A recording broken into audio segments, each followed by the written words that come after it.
Good day! For today's episode ng Fix It Dennis, ibabahagi ko sa inyo yung mga basic check-up na pwede niyong gawin sa inyong sasakyan bago kayo bumiyahe. Kaya't kung interesado kayong malaman ng mga basic information sa particular topic na yan, tumuto ka lang sa video na to.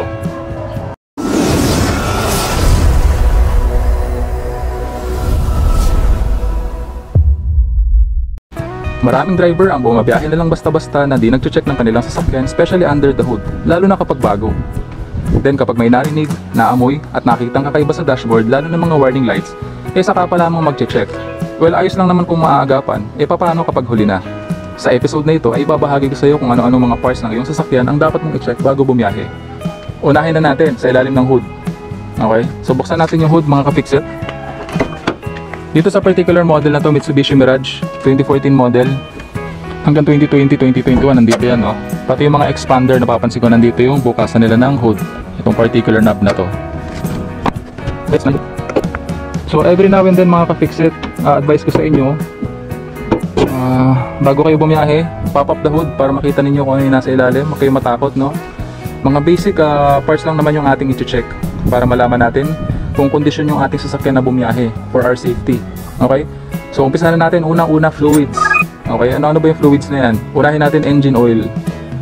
So ito, dito yung dipstick ng ating engine oil.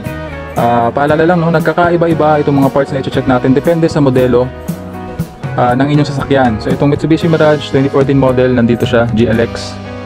Yung mga GLS nandito rin, no? Yan, dipstick. Ito yung dipstick ng engine oil. Okay, so ako meron akong baon dito lagi nabasahan. Ayan, dito ko siya iniipit. Yan, tapos ang ginagawa ko pag umaga, kung gagamitin ko yung sasakyan bago ko bumiyahe, pupunasan ko tong dipstick natin. Tandaan na hindi dapat naka-start yung sasakyan pag ginagawa nyo to, no? Dapat much better na kapag pahinga siya ng buong gabi. Yan, so ngayon nawala na siyang engine oil. Yan, malinis na. Ididip ko siya ulit, kaya tinawag siyang dipstick, no? Isasagad natin siya, isasagad natin ng pagkakabaon, tapos bubunutin ulit natin. Yan. Tapos ma-check na natin yung ating oil level. Ayan mga ka-fix it, dito natin tapat sa blue.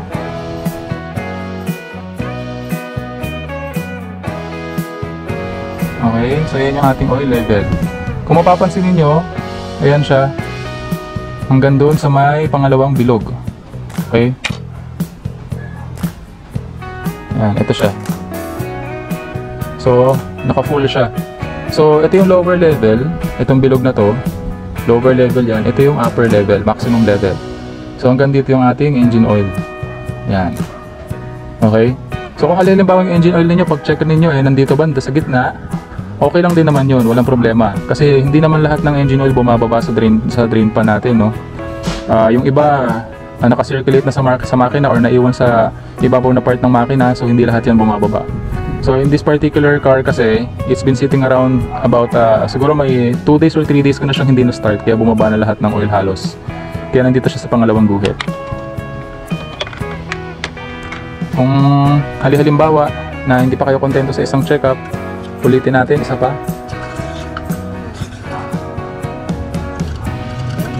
Yan. Yan mga ka-fix it. Okay, so nasa pangalawang bilog tayo, maximum level. Kung sakasakaling pag-check ninyo mga ka-fix it, masyado nang mababa yung oil ninyo, sabihin na lang natin na nandito banda sa lower level, no? Critical level na yun, so magdagdag lang kayo ng engine oil, no? Magdagdag kayo ng engine oil kung ano yung particular engine oil na nakalagay sa inyong makina, so dagdagan nyo lang, mag-top up kayo. Then, pag magta-top up kayo dito, ayan, may nakalagay engine oil. So, bubuksan nyo lang yan. No, dagdagan niyo ng engine oil. Gradual lang. Siguro, paunti-unti lang hanggang sa makuha niyo yung tamang level. So, dagdag ng oil. Linisin si dipstick. Antayin nyo mo nang bumaba yung oil, kahit pa paano mga ilang minuto, bumaba yung oil. Then, check nyo ulit gamit yung dipstick para makuha niyo yung tamang level. Then, check niyo yung makina ninyo. Pa-check niyo kasi bakit siya nagbabawas ng oil. No, kung nagbabawas ng langis siya, malamang may problema yung makina ninyo, kaya dapat ma-check agad yan. Okay? So, sunod natin, brake fluid. Sa particular model na to, ito yung kanyang brake fluid, mga ka-fix it. Ayan. Kung papansin niyo, may dalawang level ulit yan. So, lahat naman ng mga fluids Dito sa ating sasakyan, merong maximum at minimum level. So ito, ayan, may minimum level siya dito sa baba. Syempre maximum nasa taas. And yung ating brake fluid, ayan siya, nandito siya sa bandang maximum level. Malapit siya sa maximum. So walang problema. Okay, so isa pang dapat nating i-check dyan is yung kulay ng ating brake fluid. So bubuksan lang natin yan. Ayan, tingnan lang natin. So kung mapapansin niyo, malinaw pa yung ating brake fluid. So there's no concern sa kanyang kulay, walang problema. Malinaw pa. Okay, madali lang naman buksan yan, no? Pop up mo lang ganyan, counterclockwise, then bukas na, makikita ninyo yung kulay ng inyong brake fluid. So since malinaw pa naman siya, walang problema. Pero kung maitim na, sobrang dark na, hindi nyo nakita halos yung ilalim, kailangan nyo na mag brake fluid flush. Mura lang naman yun. Pagawa nyo lang sa mekaniko. Okay, so importante yun para mag-work ng maayos yung mga components ng ating preno. Okay, susunod natin i-check coolant sa ating radiator at yung coolant reserve. Okay, so buksan lang natin to.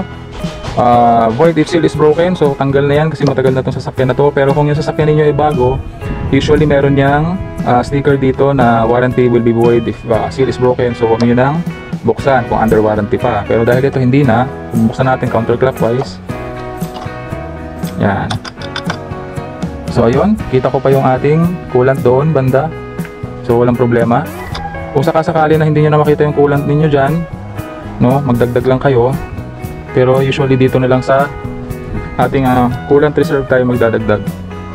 Ayan yung ating coolant reserve. Kung mapapansin niyo, meron din yang upper or lower level. Ayan, lower level, ito yung full level niya or upper level. So halos puno pa, nandito pa tayo. Ito yung level ng ating coolant ngayon, yung reserve, halos full. So pwede nyo rin silipin yan. Ayan, color blue nga pala yung coolant ko, no? Iba-ibang kulay yan, depende sa brand na inyong bibilhin. So yung sa akin, yung particular color nito is blue, no? Don't know kung ano yung nabili kong coolant, parang ano bang brand yun, top 1 yata sa pagkakaalala ko, no? Okay, so ganun din, kung medyo mababa na yung level, sa lower level magdagdag lang kayo up to the maximum level or sa upper level. So huwag nyo susobrahan, no? Lahat ng sobra ay masama. Okay, sunod naman natin, windshield washer natin mga ka-fixes. So ito yung ating, makikita nyo naman, meron niyang icon. Ayan, windshield wiper, windshield washer natin. So ayan siya, yung level niya. Yung ganito karami, okay pa rin yan. Pero mukhang kailangan ko na magdagdag, no?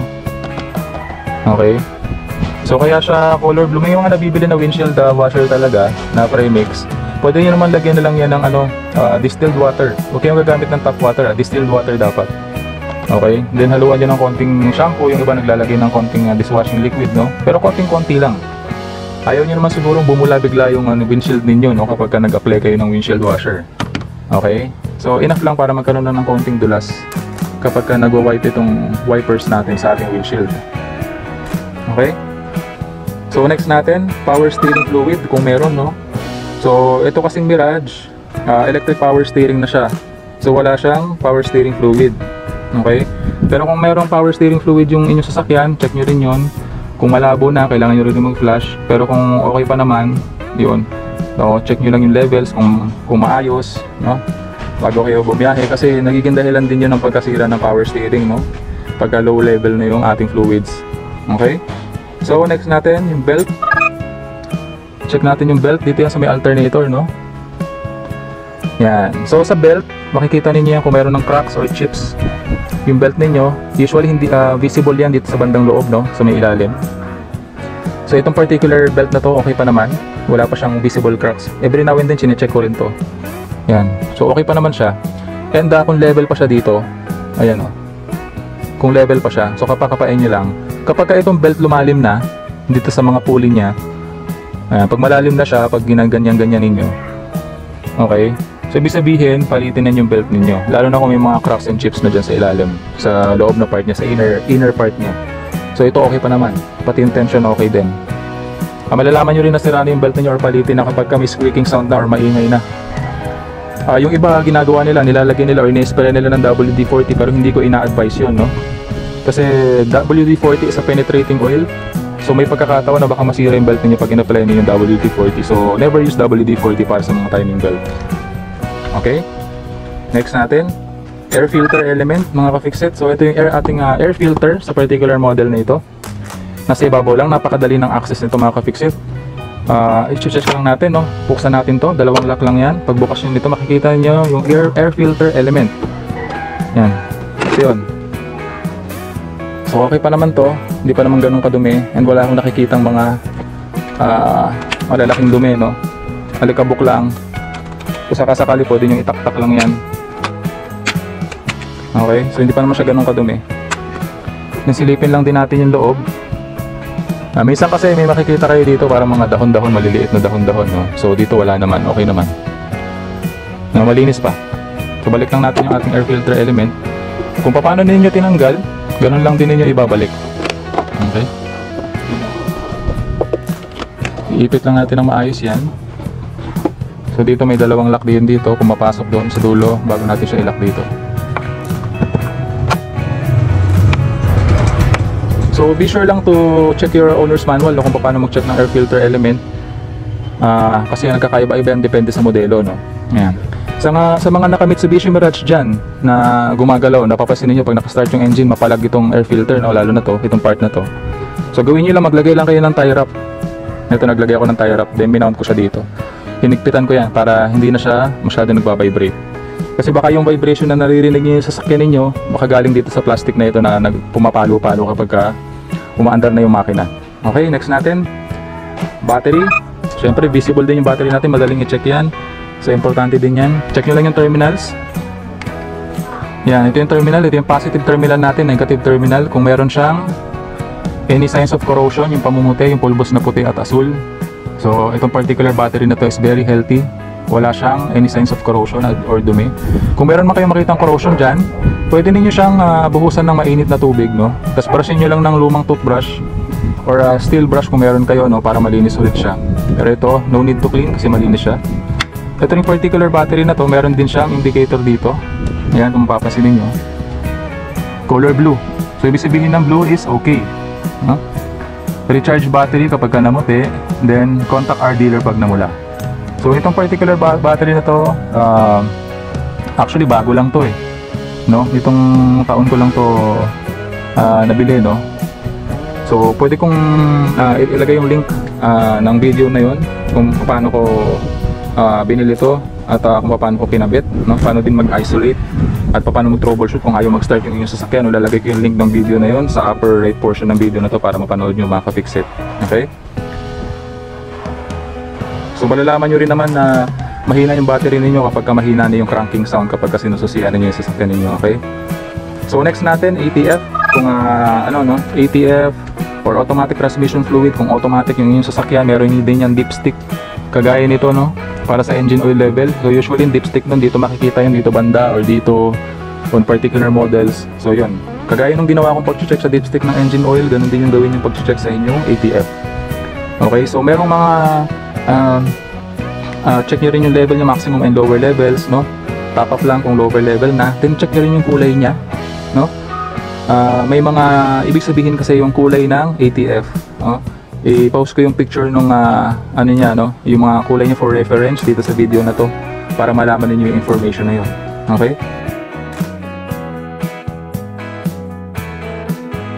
Sunod naman natin, clutch fluid kung meron, no? Clutch fluid kung meron kasi yung ibang sasakyan hydraulic clutch yung gamit nila. So minsan meron yang level din ng clutch fluid parang sa brake fluid, no? Pero ito kasi particular model na to, cable operated yung ating clutch. So ito yung clutch na cable natin, ito. Yan, ito yung clutch cable natin. Cable operated pa. No? Very reliable, matagal masira ang cable operated na clutch. So every now and then kinakalas ko yan, then nilalangisan ko yung loob, no? Para mas tumagal yung buhay ng ano natin, clutch cable. Okay? So, yun yung mga levels ng mga fluids natin, check nyo lang, check for levels, no?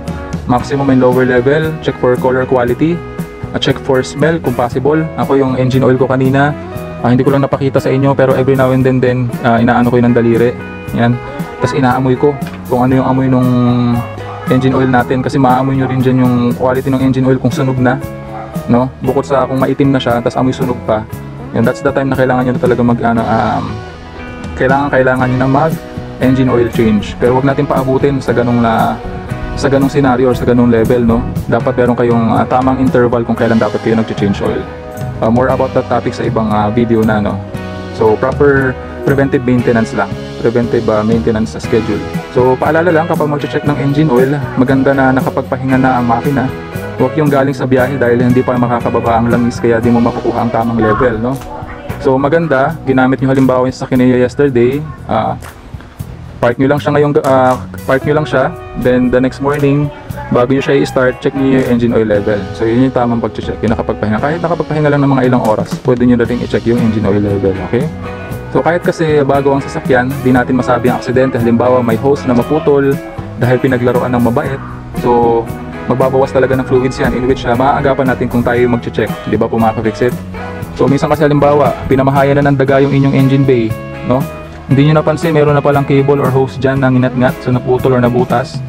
Nagbabawas na pala ng fluid yung inyong sasakyan. So kahit bago pa yung sasakyan ninyo, yun, kung makikita ninyo na nagbawas siya ng fluid, medyo bumaba yung fluid niya, magtataka na kayo, bago yung sasakyan ko, ba't nagbabawas ng fluid yan?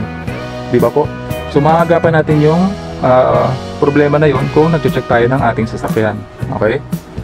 So maswerte pa rin kami dito sa lugar namin kasi madaming pusa dito na alaga ng kapitbahay. So yung kapitbahay namin na yun doon. Yan. Maraming pusa yan. Napapakain ng pusa yan. Dami din ng pusa. Kaya walang daga dito sa amin. Kaya lang, nung minsan yung mga kuting ang naabutan kong naglalaro sa loob ng engine bay namin. Buti na lang walang ginalaw na wirings. Kasi nung minsan nakita ko, pagbukas ko ng engine bay, yung mga kuting nandoon sa ilalim, naglalaro sila doon. Naku, buti na lang wala silang binutas na wiring or ginatngat na wiring. Nung minsan nga pala, kwento ko lang sa inyo, nakakita ako ng, sorry, unfortunate yun, no? Patay na kuting dalawa dito sa ilalim. Nandyan sila, dyan nanganak yung pusa, naiwan yung patay na kuting. So yun, tinanggal na lang natin at nilibing, dinilinis natin yung ating engine bay. Okay, so kung okay ka na sa engine bay, go ahead and start your engine. Check na din natin kung may mga warning lights, yung gas level natin, no? Okay, so check natin yung ating engine. Start natin yung ating engine, no? Okay, so make sure lang na nasa neutral, mga ka-fix it. Left and right springs back to its neutral position yung ating cambio. So let's start the engine. Kung mapapansin ninyo mga ka-fix it, pag inon ko yung susi, ayan, yung engine warning light natin turns on. Pero pag start natin ng makina natin, mawawala dapat yan. Okay, nakita nyo na wala, no? Pero kapag kaya ang engine warning light natin hindi nawala at tuloy-tuloy na naka-on lang, so ibig sabihin may kailangan tayong ipa-check sa makina natin, no? So narinig nyo rin, no? Ang ganda ng crank ng makina natin, nag-start siya agad, no? Kapag nag-warm up kayo ng sasakyan, tandaan nyo nga rin pala mga ka-fix it na ayan, kagaya may temperature icon dito na naka-lit on, naka-green siya, ayan. Pag nawala yan, ibig sabihin okay na yung warm up ng inyong sasakyan, nasa tamang temperature na siya or optimal temperature para tumakbo. Okay? So medyo mataas pa yung ating RPM sa initial start ng ating sasakyan, 1000 RPM or revolutions per minute, pero bababa yan mamaya sa 800 kapag mainit na yung ating makina. Naka-on yung handbrake kaya meron tayong indicator na ganito, and then nakabukas yung ating pinto kaya may indicator tayo naka-on na ganun. So any unusual light na makita niyo sa inyong dashboard, usually pag nakita niyo yun, tingnan niyo sa owner's manual niyo, makikita niyo yung information kung bakit siya nag-lit on. Okay? So kapag naka-on na yung ating sasakyan, naka-engage na yung ating makina, no? So check naman natin yung mga lights natin. Una, gas level muna. Okay naman, meron pa tayong gasolina. 2 bar pa, marami pa yan mga ka-fix it. Kung maganda rin na nag-check kayo ng gasolina bago kayo umalis, para kung konti na lang, unin yung gagawin or puntiryahin pag alis ninyo isa gasoline station para makapagpagas kayo. Okay, so ang gagawin ko naman ngayon, i-on ko lahat ng lights. Okay naman dito, on natin lahat ng lights. Dinikutan natin sa sasakyan kung pati yung ating hazard lights, inon ko. Dashboard, umiilaw, walang problema. So ikutan natin sa sasakyan para makita natin na gumagana lahat ng ilaw, no?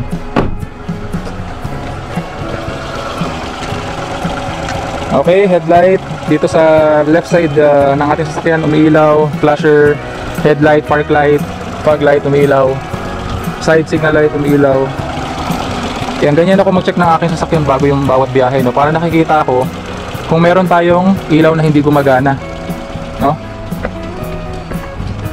Kasi delikado pong bumiyahe kapag meron tayong ilaw na hindi gumagana. Signal light, tail light, okay naman. Signal light, tail light, okay naman. Importante din to kung umiilaw yung ating plate light. So walang problema, umiilaw naman. Okay, so baka may magtanong dyan, paano ginagawa nyo para ma-check yung ano natin, reverse light kung umiilaw, no? Kapag nagre-reverse kasi tayo, reverse light puti, dalawa yung umiilaw, no? Paano nyo malalaman kung umiilaw yan? Ako ang ginagawa ko, dati kasi may pumaparadang sasakyan dito sa likuran ng ating sasakyan, no? So natetest ko yan by looking at the reflection. So iilaw naman yan kapag pinreno natin tsaka pa nag-reverse tayo, no? Tsaka ito rin kung importante din to yung brake light kung nag-illuminate siya or nag-high beam siya kapag tinatapakan natin yung preno. So magbabase tayo sa reflection. Kaya yung reflection makikita ninyo, no? Ganun lang. Kung wala naman, kung meron kayong kasama, maganda siya yung patayuin ninyo dito sa likuran ng inyong sasakyan habang tinetesting ninyo yung inyong brake light at saka yung inyong reverse light para malaman ninyo kung gumagana, kasi importante yan sa pagmamaneho. Lahat ng ilaw, lahat ng components na nilagay sa ating sasakyan is importante at may purpose yan para sa ating safety. Kaya don't neglect on checking it. Okay mga kabigsit, so kapag na-check mo na lahat ng lights gumagana, sunod naman na-check natin yung mga gulong, no? So tire pressure, ayan, just by looking at it makikita natin kung flat o hindi yung ating sasakyan. So ako, dahil sanay na ako dito sa aking sasakyan kung gaano ka-inflated yung kanyang gulong kapag hindi siya flat, just by looking at it, makikita ko na kung tama yung tire pressure niya, no? Pero every now and then, pumupunta ako sa gasoline station para magpa-inflate ng gulong, no? So meron namang, lalo na sa mga Shell station, masiset mo dun yung tamang PSI or per square inch ng inflation ng gulong. So yun ang ginagamit ko, doon ako nagpupunta sa Shell station para tama yung inflation ng gulong na magamit natin. So yan, hinahanginan ko yung 4 na gulong na yan. So wag niyong kakalimutan, no? Usually naliliglag itong part na ito, yung ating reserve tire. Yan, wag niyong kakalimutan yung reserve tire. So particular model na to, dito nakalagay yung reserve tire niya, no? Yan. So kapag nagpapahangin ako ng 4 na gulong natin, hinahanginan ko din itong reserve tire kasi hindi natin malalaman kung kailan natin kakailanganin yan. Ayan. Matigas na matigas pa, bagong ano rin yan, hangin din yan kasi nakaraang linggo nagpahangin ako ng gulong, no? Diyan din yung tools natin tsaka yung iba nating mga kailangan na reserba kung sakasakali, no? Kaya importante din na hinahangin na yung reserve tire kasi paano kung dumating yung event na kakailanganin niyo siya hindi siya nakahangin. So what's the point of having a reserve kung hindi po natin siya hinahanginan, no? So habang iniikutan ninyo yung gulong, check for wear and tear kung mayroong mga cracks dyan and chips. Mapapansin nyo rin naman kung mayroong visible na cracks dyan sa inyong gulong, no? So ikutan nyo lang din kapag habang iniikutan ninyo yung inyong mga ilaw, kung umiilaw lahat, check nyo na rin yung gulong para sure. So tingnan natin kung tapos na yung warm up ng ating makina. So kapag habang nag-warm up natin pala kayo, habang nakabukas pa yung hood, pakinggan din niyo yung makina ninyo, obserbahan ninyo, pakinggan ninyo kung meron bang kakaibang tunog yan. Maganda nga rin na every now and then talaga bago kayo bumiyahe nag-check kayo ng inyong sasakyan, no? Para makasanayan ninyo yung tunog ng inyong makina, no? Para kapag biglaan na may narinig kayong kakaiba dyan, sa susunod na mag-check kayo, malalaman ninyo. No, ito, walang problema sanay ako na ganyan yung tunog ng makina ko. So kapag katapos na yung warm up natin, gagawin ko, papatayin muna natin, no? Bago ko rin makalimutan, pwede nyo rin i-check yung mga wiper ninyo kung gusto ninyo, no? Ayan, gumagana naman yung wiper ko, walang problema. Check din natin yung likod. Ayan, umiikot din. So para alam niyo na may problema siya pag hindi siya gumana, then madala nyo agad sa paggawaan or sa inyong pinaka-trusted mechanic. Okay, so ngayon na check na natin lahat ng mga ilaw, pati na natin yung makina dahil okay na rin naman yung temperature niya. Tapos na yung warm up niya. So be sure lang na i-off niyo yung susian. Okay, so kapag may nakita, naramdaman, narinig o naamoy nakakaiba sa sasakyan, so i-check or ipa-check ka agad para maagapan kung may problema. Malaking tulong ito para makaiwas sa disgrasya at makatipid ka sa pera. Kasi kung maaagapan mo yung problema, hindi na lalala. So kapag napabayaan, lalala, mas malaking problema at mas malaking gastos, mga kabigsit. Okay? Ngayon kung malayo ang biyahe, halimbawa out of town, panoorin mo yung ginawa kong video about blow bagets para sa mga detalyadong approach sa pag-check ng ating sasakyan. So ipopost ko yung link ng mga video na yun sa upper right portion ng video na to para mapanood mo mga ka-fixit. Okay? So before I forget mga ka-fixit, no, importante din na pag na-check tayo ng gulong, hindi lamang yung goma yung chine-check natin. No? Double check nyo rin yung mga lock nuts. Ayan, baka may nalaglag na or may nawawala na or may maluwag. No? Kung may time kayo, check ninyo kung mahigpit pa. Okay naman. Brake pads, kita naman dyan kung gaano pa kakapal. Okay pa yan. Pagpasensyahan nyo na medyo kinakalawang yung hub natin, no? Tsaka yung dito sa drum brake natin, yung hub natin dyan. I'll make time para mapinturahan yan. I-share ko rin sa inyo kung paano ko gagawin. Okay? Yung mga lock nuts, kompleto naman, mahigpit lahat, walang problema. Pati yung takip ng ating, takip nung sa gulong natin, yung pito. Dapat may pito yan. Okay? Okay naman, mga lock nuts, kompleto, walang problema. So, yun mga ka-fixit, yun yung mga bagay na kailangan ninyong i-check. No? Actually, mabilis lang naman yung pag-check na yun. Siguro, it will take you around 10 to 15 minutes para i-check. No? Yung lahat ng mga pinerform natin na check-up kanina. Medyo tumagal lang dito sa video na to kasi syempre pinapaliwanag ko. Pero ultimately, kapag ginagawa ko yung mga basic check-up na yun, tumatagal lamang ng 10 to 15 minutes para matapos ko yung buong check-up na yun. Kasama na yung warm-up ng sasakyan. So yung 10 to 15 minutes check-up na yun, malaki yung maitutulong ng para makaiwas ka sa disgrasya. At saka, peace of mind na din na alam mo na kondisyon yung sasakyan mo bago ka umalis at papunta sa iyong destinasyon, no? Kumbaga may confidence ka na walang biglang masisira o may breakdown sa iyong sasakyan. Okay mga ka-fixit, so that's it for this episode. Sana may natutunan kayo sa video episode natin ngayong araw, no? Maraming salamat sa panonood. Kita-kits po ulit tayo sa susunod na episode ng Fix It Dennis. At kagaya ng palagi ko sinasabi, palaging tatandaan na walang sino man ang pinanganak na magaling. Kailangan natin ng sapat na panahon at pagsasanay upang maging magaling tayo sa anumang bagay. Okay mga ka-fixit, so that concludes our episode for the day. Sana may natutunan ka sa video episode natin ngayong araw. So kung di ka pa subscriber ng channel ko, please consider subscribing. Please like, leave a comment, and share my videos para makatulong din po sa iba. See you again on our next episode ng Fix It Dennis. Hanggang sa muli, paalam!